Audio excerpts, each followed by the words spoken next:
Comment développer le leadership de soi?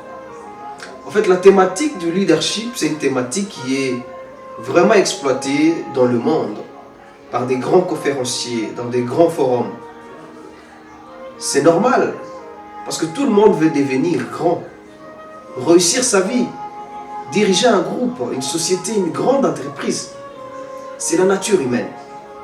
Mais l'on ignore, en fait, c'est que avant de diriger les autres, il faille d'abord savoir diriger sa propre vie. La manière dont un leader conduit sa propre vie aura un impact positif ou négatif profond sur sa capacité d'exercer un leadership d'abord de soi, un leadership des autres.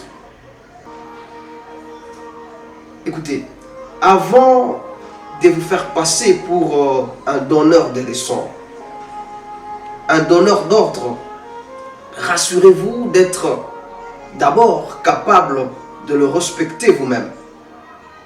Un leader efficace doit investir en fait plus d'énergie dans son développement personnel avant de penser au développement des autres. Comment voulez-vous changer la vie des autres et pourtant vous avez des difficultés à changer votre propre vie? Un leader se définit par ses caractères, l'honnêteté, la fidélité, le sacrifice de soi, la responsabilité, l'autocontrôle et surtout l'intégrité.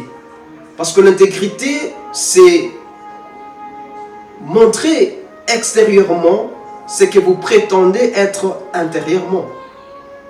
Alors il est temps, avant de vous lancer dans une carrière, de diriger les autres, essayez quand même de changer votre vie. Regardez votre façon de vous comporter. Cela vous permettra de diriger les autres. Parce qu'un vrai leader, c'est quelqu'un qui doit s'investir d'abord dans son propre changement avant de penser au changement des autres. Et à cela, vous réussirez. C'était votre conférencier Fidèle Vaumawa chez Dream Studio.